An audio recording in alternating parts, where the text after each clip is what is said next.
I swear I had no idea what I was walking into that night. It was supposed to be a nice family dinner with my boyfriend's parents, his older brother, and his younger sister. You know, wine, pasta, polite small talk. Instead, the moment I walked in, his sister grinned at me and said, "Hope you brought your A game. We've got a little family tradition." Before I could even ask what she meant, my boyfriend leaned in, kissed me on the cheek, and whispered, "Don't be a buzzkill. We always do this. It's fun." We sat down, plates steaming, everyone smiling. Then his dad cleared his throat. "All right, same rules as always. It's our truth and roast night." I laughed nervously. "What's that?" His mom chuckled. "We go around the table and share something funny or embarrassing might about each person. It keeps us honest." "Or humbles us," his brother added, smirking. I felt my stomach tighten. I'd only met these people a few times, but everyone looked so comfortable, like they'd done this 100 times before. My boyfriend squeezed my knee under the table. "Just roll with it, babe. I can take a joke." Fine, I thought. I can take a joke too. The first few rounds were tame. Someone teased the dad about forgetting the grill on last summer, the mom about singing off key at church. Everyone laughed, clinking glasses. Then it was my turn to be roasted. His sister went first. "So, I heard you work in marketing, right? Isn't that basically just convincing people to buy stuff they don't need? Sounds morally flexible." Everyone chuckled. I forced a smile. "Guess you could say that." Then his brother chimed in. "And your ex-boyfriend? Didn't he, leave you for someone else?"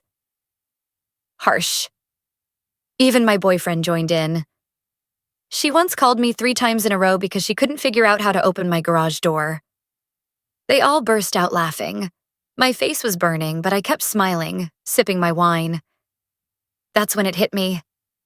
This wasn't a fun little game. This was a pack of wolves dressed as a loving family. And if they wanted a roast, well, I was about to bring the fire. I kept laughing along, acting like none of it bothered me, but inside I was filing every little smirk and side-eye away for later. If this was their fun, then my turn was going to be unforgettable. The game kept going, each person taking turns poking fun at someone else. When it wasn't me in the hot seat, I listened closely. The way they joked about each other wasn't harmless. It was laced with little digs, the kind that only land if there's truth behind them. Like when his sister teased his brother about the time he almost lost the family car. His ears went red, and he changed the subject fast.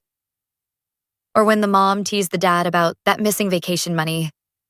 And he just laughed nervously, swirling his wine. It was all interesting. Then the attention swung back to me again. "So, do you live alone?" the mom asked innocently. "Yeah," I said. "Must be lonely," she replied, smiling sweetly. "Or expensive. I guess some people just don't know how to save." Ouch. The brother leaned forward. "Bet you're one of those latte every morning girls, huh? That's why you can't buy a house." I took a slow sip of wine and kept my face calm. "Okay, finance jokes. Cool." Then my boyfriend, the one who swore he could take a joke, looked right at me and said, "Babe, remember when you cried after that job interview?" I told her, "Don't worry. At least you looked cute while bombing it." The table erupted again. That was it. I felt the last little thread of patience snap inside me. I wasn't just going to sit here and be their entertainment. If they wanted truth and roast, I was going to show them how it's done, with receipts. See, what they didn't know was that in the past year, I'd been around enough to overhear things. And my boyfriend? He had a habit of oversharing after a couple drinks. Let's just say, I had a mental list of truths that would make their little game go nuclear. I waited, smiling, nodding, letting them finish their rounds. My turn was coming up, and I wasn't going to waste it on some weak jab. When I spoke, I was going to drop bombs. Finally, the spotlight swung my way. Everyone looked at me expectantly, like I was some harmless rookie about to toss out a baby joke. I smiled, set my wine glass down, and said, "All right, my turn. First target, his sister."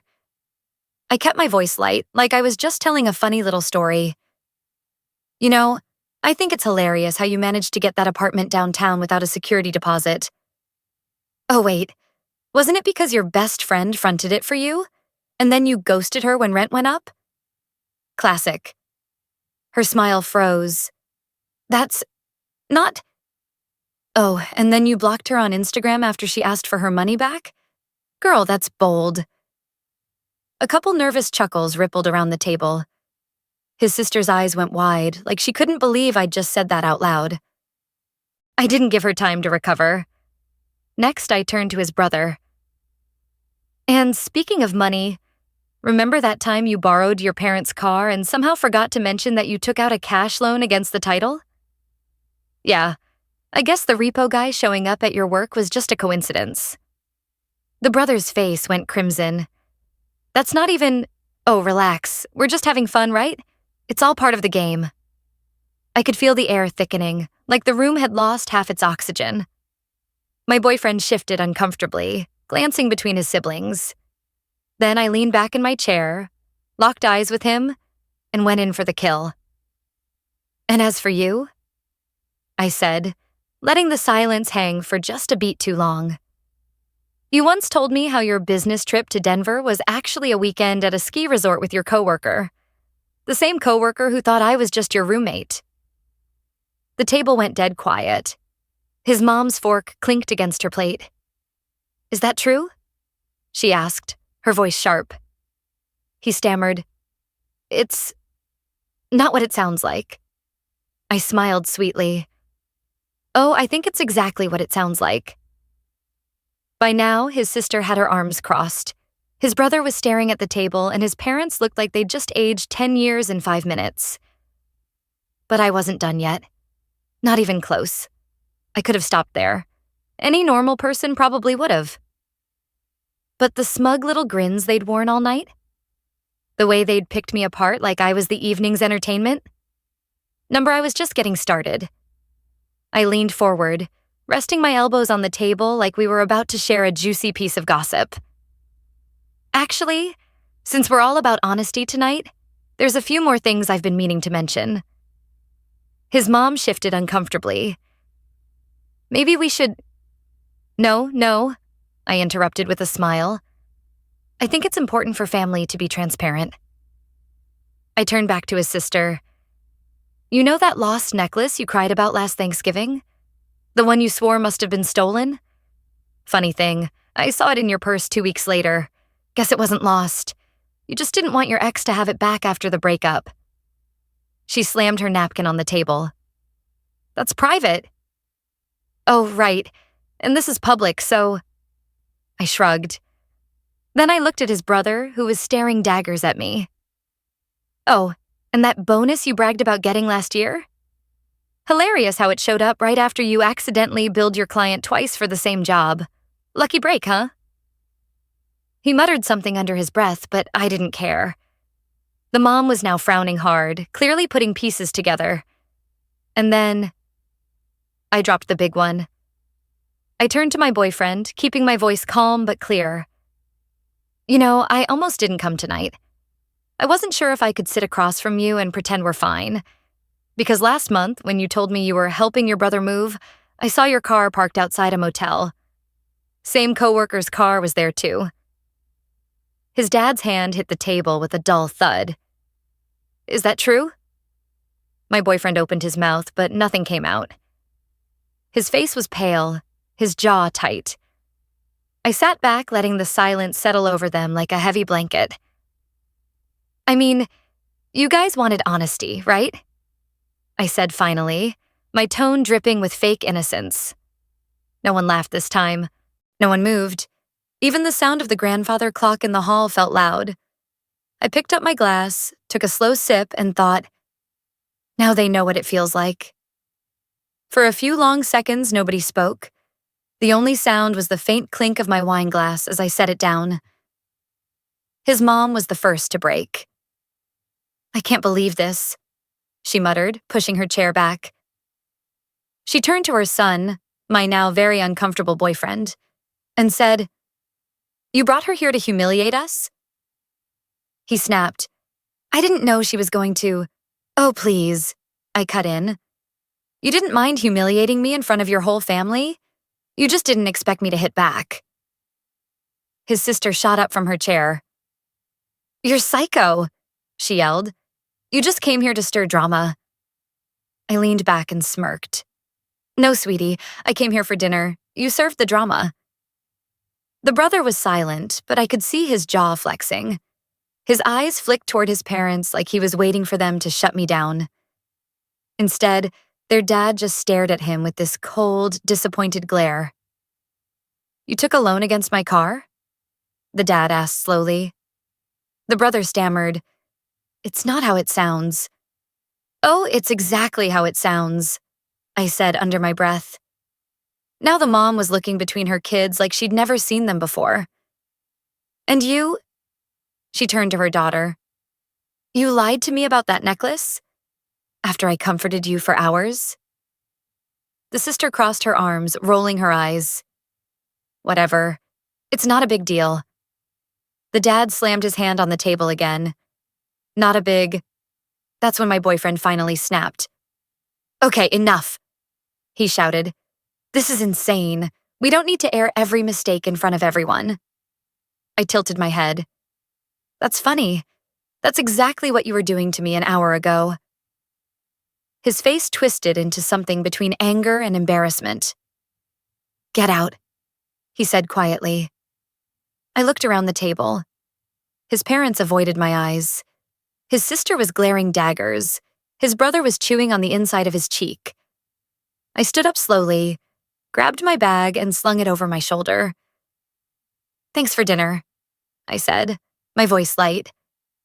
"Oh, and you might want to work on your tradition. It's a little toxic." No one followed me to the door, but as I reached for the handle, I heard his mom's voice behind me, low but clear. "She's right." I walked out into the chilly night air, my heels clicking on the driveway. The moment the door shut behind me, I felt this rush of relief, like I'd just stepped out of a lion's den. I sat in my car for a second, watching the warm glow from their dining room window. Inside, I could see them moving around, voices muffled but tense. Whatever family bonding they'd planned for tonight had officially turned into an emergency damage control meeting. My phone buzzed. It was a text from my boyfriend. "BF. We're done. Don't ever contact me again." I stared at it for a moment, then typed back one word. "Me. Good." I tossed my phone onto the passenger seat, started the engine, and pulled away. As I drove, I thought back to the moment his sister had first smiled at me and said, "Hope you brought your A-game." Yeah, I brought it, and I made sure they'd never forget it. The next morning, I woke up to 3 missed calls from an unknown number, a voicemail from his mom, and a text from his brother that just said, "Wow." I didn't reply to any of them. See, here's the thing. I know some people are going to say I was petty or that I sank to their level. Maybe I did.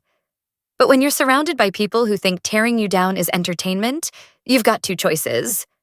Let them keep going, or hand them the mirror and let them see themselves for who they really are. And honestly, watching their smug smiles disappear was the most satisfying part of the whole night. So, internet jury, tell me, was I out of line? Or was I just playing by their rules?